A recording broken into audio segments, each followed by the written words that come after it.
Hey look, I gotta level with you. If we want to be rich, we don't get to have fun. Let's talk about that. Hi, Ridge here.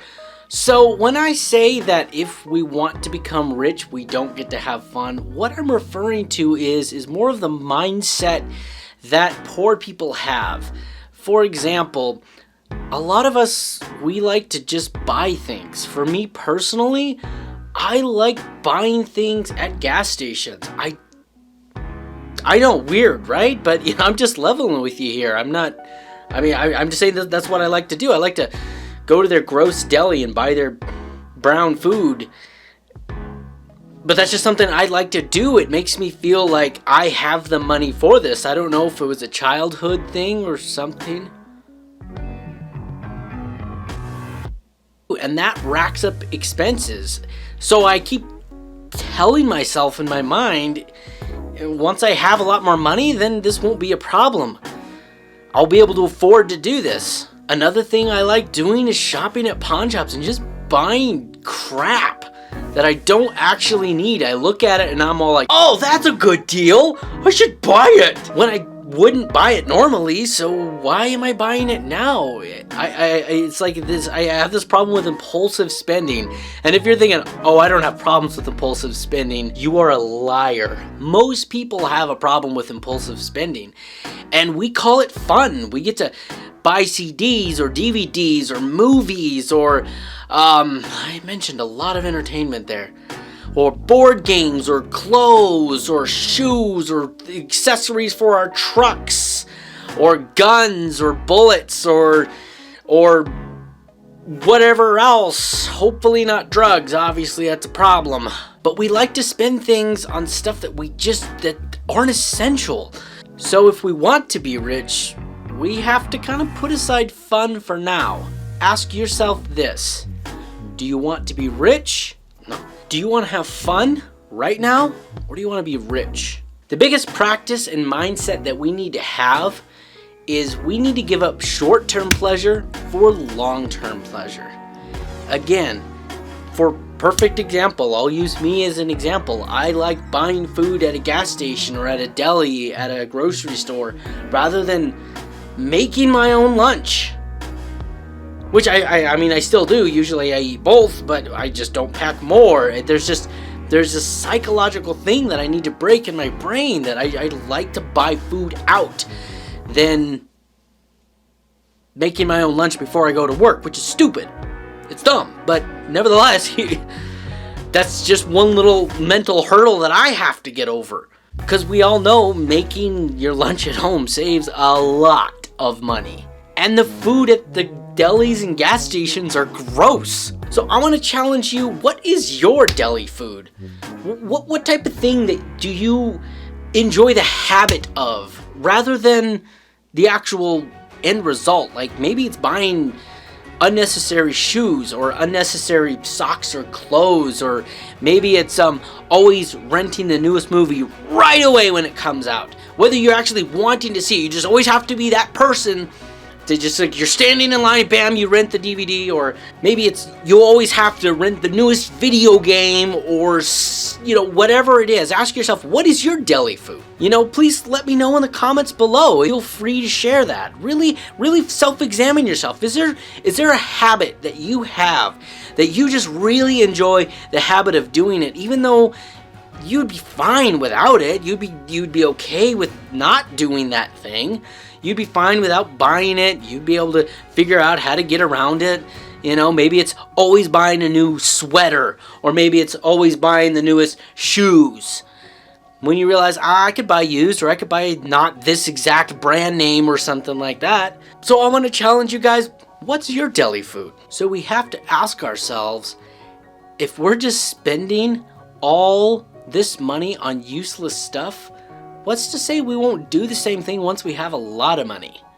Another thing I really want us to think about, if we can't handle a small amount of money, we're not going to handle a large amount of money. I don't care what religion you're in, or even if you're an atheist. The universe or God will not grant you more money if you can't handle a little bit of money. There's a saying that says, Manage the pennies, and the dollars will manage themselves. Now granted, there are stories out there where there's a bunch of losers that end up getting a bunch of money through the lottery or an inheritance, but you know what? It usually ruins their lives. And if that's what you want in your life, well, then you just have to wait to win the lottery. But in the meantime, we're gonna work for it, right? We're not gonna let it just be handed to us. We're gonna love it. We're gonna cherish it. We're gonna work for it. So start doing it now with the money you have. Figure out how to save. Figure out how to cherish your money. Figure out how to realize that this is your stepping stone. You know what? So I'm gonna say that point one more time. If we can't handle a small amount of money, God or the universe will not give us a large amount of money.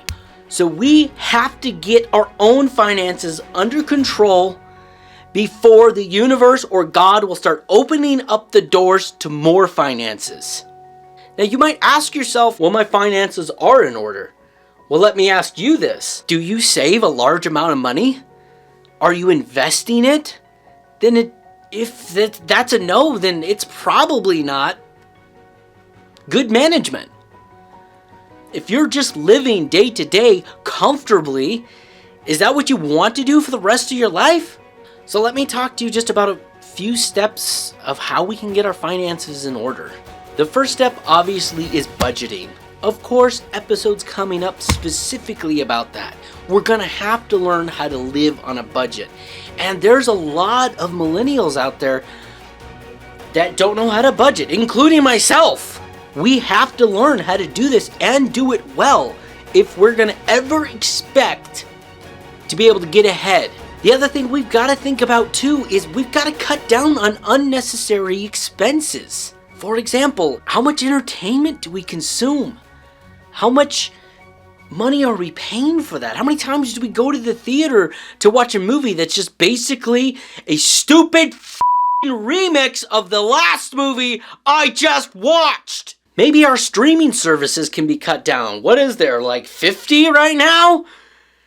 Cancel them all, because once Disney comes out, we're all screwed! Another thing is food. How much do you spend out eating at fast food and stuff like that? My goodness, is it expensive. We may have some episodes actually coming up featuring my lovely, wonderful wife on just how to cook simple food that tastes great. You know, you want your friends to come over and eat your food and be like, man, this is the best spaghetti I've ever had. It's just like restaurant spaghetti. Well, we can teach you how to do that on like basically nothing. Clothes. Do you buy used clothes? Do you buy new clothes? Do you buy cheap bulk clothes? How much are you spending on that? Manicures, haircuts, shaves.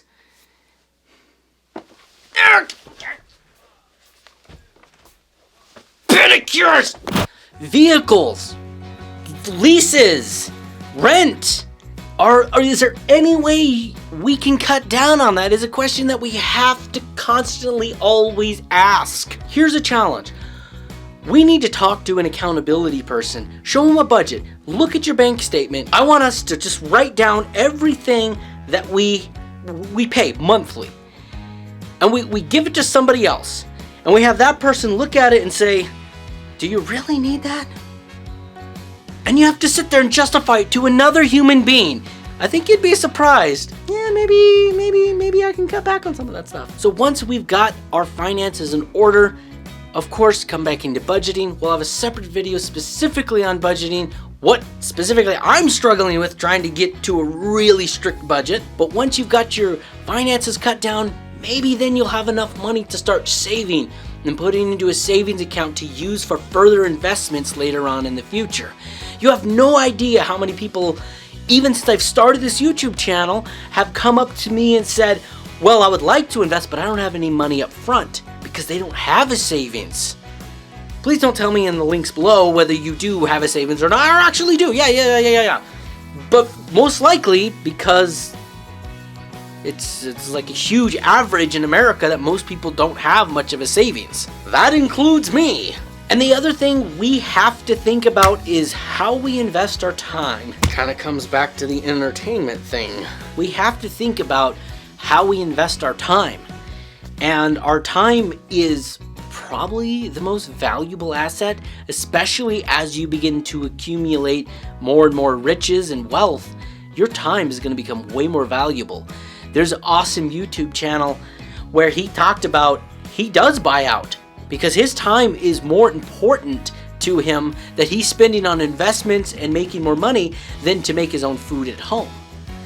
And that would be nice if I could do that. I wouldn't be buying deli food. Actually, I might still buy deli food. I should see a psychiatrist about that. Managing your money and managing your time. Those are the two things that we absolutely have to get under control before we expect God or the universe to open up wealth to us. Let's recap really quick. First of all, we have to understand that God or the universe is not going to give us a lot of money if we can't manage a little bit of money. We have to be willing to give up short-term pleasure for long-term pleasure. It's like roasting a marshmallow. You could burn the marshmallow to get it melted, but it tastes all charcoaly. Or you can slowly roast it till it just gets all like brown and just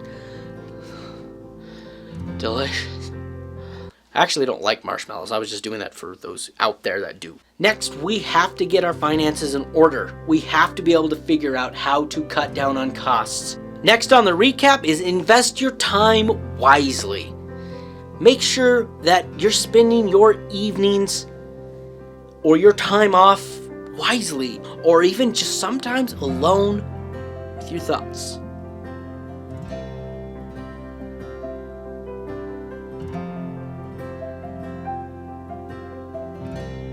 But it can be really, really healthy.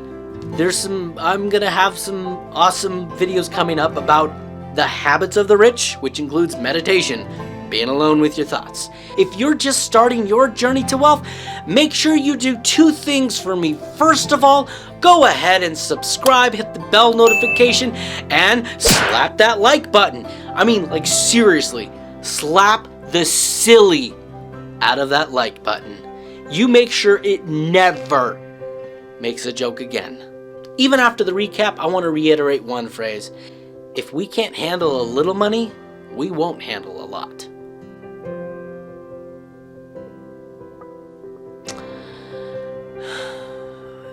Now I feel like